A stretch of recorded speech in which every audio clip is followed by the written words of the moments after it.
Hello guys, good morning and welcome back to my channel. तो आज है 7 जून। मैं अपने पापा के साथ अपने बड़े पापा के घर में जा रही हूँ उनसे मिलने के लिए। बड़े पापा को नेपाली में बड़ा बोलते हैं और बड़ी मम्मी को बड़ी बोलते हैं। वो हमारे घर से काफ़ी दूर है। वो रहते हैं निरपानी एरिया में, तो हम लोग दुधिया के रास्ते होकर गए थे। बहुत ही अच्छा एरिया है वहाँ पे, आप लोग को बहुत अच्छा लगेगा। और फिर वहाँ पे क्या है ना, वहाँ के लोग जंगलों के बीच में रहते हैं, जंगल है, खेती बाड़ी करते हैं। वहाँ के लोग बहुत ही ज़्यादा हार्ड वर्किंग हैं। लेकिन वहाँ पे एलिफेंट्स आते हैं, बहुत ज़्यादा एलिफेंट्स आते हैं। वो मेरा भाई तो बता रहा था, मेरे बड़े पापा का लड़का, उन लोगों ने जो मकई लगाया था अपने खेतों में, उसको हाथी ने एकदम डिस्ट्रॉय कर दिया था, मतलब पूरा खा दिया।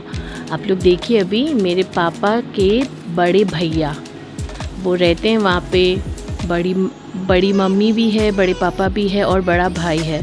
दीदी बाहर काम करती है, छोटी वाली सिस्टर वो भी दूसरी जगह शादी हुई है, और छोटा भाई भी बाहर ही काम करता है। अभी घर में बड़े मम्मी, बड़े पापा, भाई, उनकी वाइफ और एक छोटा बच्चा है। लेकिन मेरा भाई जो है ना, वो बहुत ही ज़्यादा मेहनती है। मेरे बड़े पापा और बड़ी मम्मी बहुत ही ज़्यादा हार्ड वर्किंग, वो चारों ही बहुत ज़्यादा हार्ड वर्क करते हैं। मेरा भाई तो अभी पंचायत में काम करता है और मेरी जो बहू है वो भी आईसीडीएस में सुपरवाइज़र है। ऐसे काम हम लोग जा रहे थे रास्ते, तो रास्ते में जाते जाते पापा की कार में कुछ खट खट खट आवाज़ आ रहा था। तो फिर उन्होंने कार स्टॉप करके वो बस चेक करने लगे। यहाँ से हम लोग राइट टर्न लेंगे, दुधिया से आगे पानी घट्टा से आगे तोरी बारी, फिर उसके बाद आता है निरपानी एरिया। बहुत ही पीसफुल एरिया है। बहुत, यहाँ पे सिर्फ नेपाली लोग रहते हैं।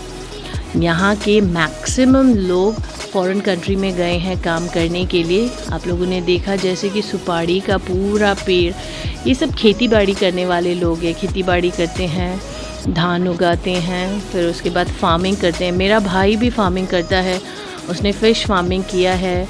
उसके बाद टर्की भी उसने पाला है। फिर उसके बाद हनी बी भी वहाँ पे है, मधुमक्खी का भी उसने बनाया है। उसके बाद pig farming.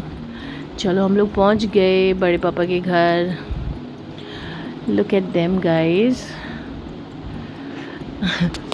They looking like twins. जिस बस ओल्ड लग रहे हैं, बड़े पापा ज़्यादा ओल्ड लग रहे हैं। वो शुगर की वजह से उनका काफ़ी वेट लॉस हो चुका है। यंगजी खेल रही है यहाँ पे। ये मेरे भाई का बेबी है, कृष्णा। अच्छा, बस ऐसे एंजॉय कर रहे थे वहाँ पे। ये भाई मुझे फार्म दिखा रहा है अपना, ये हनी बी का उसने लगाया है। और फिर बहुत सारे, देखिए कितना सारा पेड़ है वहाँ पे। ये हनी बी है गाइस, कितना सारा एरिया, ये पूरा एरिया कवर्ड है बड़े पापा का। ये मुझे भी पिग का फार्म दिखा रहा है वहाँ पे। इसके ऑलमोस्ट 8 पिग्स थे शायद। अभी छोटे छोटे हैं, लेकिन विद इन 5 to 6 मंथ्स वो बड़े हो जाएंगे। फिर उसके बाद ये उसे सेल करेगा, फिर से छोटे बच्चों को ला के रखेगा। पिग के लिए जो भी चारा बनता है, वो घास, वो खाना, ये सब खुद ही काट के खुद ही बनाते हैं। और मेरा भाई तो बोल रहा था कि मॉर्निंग की 10 बजे तक ये जंगल से 2 बार ट्रिप कर चुका था, लकड़ी ला चुका था। बड़े बड़े, मतलब जो जंगल में जाता है ये मॉर्निंग को 7-8 बजे, और उसके बाद लकड़ी लेके आता है। इतना हैवी। ये तो बोल रहा था मुझे, दीदी ये तो एक्सरसाइज है मेरा। उसके बाद यहाँ पे बड़ी मम्मी ने तो मुर्गी भी पाल के रखा था। फिर उसके बाद बकरी भी थे बहुत सारे, फिर गाय भी थे। भाई तो फिश फार्मिंग भी करता है, पिग फार्मिंग करता है। उसके बाद टर्की मुर्गी भी था इसका। बस ऐसे ही देखिए बहुत सारा पिग्स ये मुझे दिखा रहा था, बस कि अब ये कुछ महीनों में बड़े हो जाएंगे।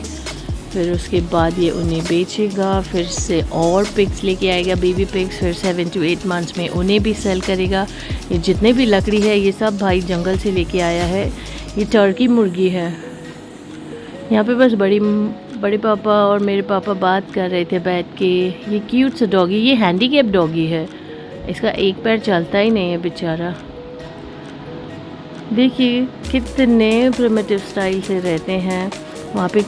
ये किचन एरिया में वो बहू बना रही थी खाना, बहुत मज़ा आया। करेला, दाल, चावल, पापड़, फिर सैलड, फिर चटनी, उसके बाद चिकन। ये फ़िश फार्मिंग का एरिया दिखा रहा है। फिर ये लीची का पेड़, उसके बाद ये बहुत सारा मुर्गी, ये सब मुर्गी का घर है। यहाँ पे एक ब्लैक कलर का मुर्गी वो अपने अंडों के ऊपर बैठा हुआ था गाइस। बहुत ही ज़्यादा मेहनत करते हैं। ये जो इनका धान है ना, ये वही ड्राई धान उन्होंने रखा है ऊपर, क्योंकि वो ना चारा बन जाता है। बकरी भी खाते हैं उसे, गाय भी खाते हैं, लेकिन पिग के लिए अलग से बनाना पड़ता है, क्योंकि बकरी और गाय तो सूखा भी खाते हैं और फिर वो हरा हरा घास भी खा लेते हैं, लेकिन पिग के लिए हरे साग पत्ते लाने पड़ते हैं, जंगल से पका के देना पड़ता है। और फिर गाय के लिए अगर वो बच्चा देने वाली होती तो उनके लिए अलग से चारा बनाना पड़ता है। जो भी मकई होता है वो भी बनाते हैं उसके लिए। बस बातें हो रही थी यहाँ पे। बड़े पापा का काफ़ी हेल्थ लॉस हुआ है, उनको शुगर है, तो वही बोल रही थी बड़ी मम्मी शुगर की वजह से उनको थोड़ा सा इन्फेक्शन भी हो गया था, हाथ में पैर में रैशेस आ गए थे। फिर उसके बाद हम लोगों ने बातें की, खाना वाना खाया, फिर तो जाने का टाइम भी आ गया बेबी को देखे। फिर हम लोग जाते टाइम तो दुधिया होके गए थे, फिर वापस आते टाइम हम लोग बागडोगरा होके आए, क्योंकि मेरी सिस्टर से भी मिलने का काम था। तो बस ऐसे ही। ओह माय गॉड, इतनी गर्मी थी ना गाइस, मत पूछो। चलो, thank you for watching guys.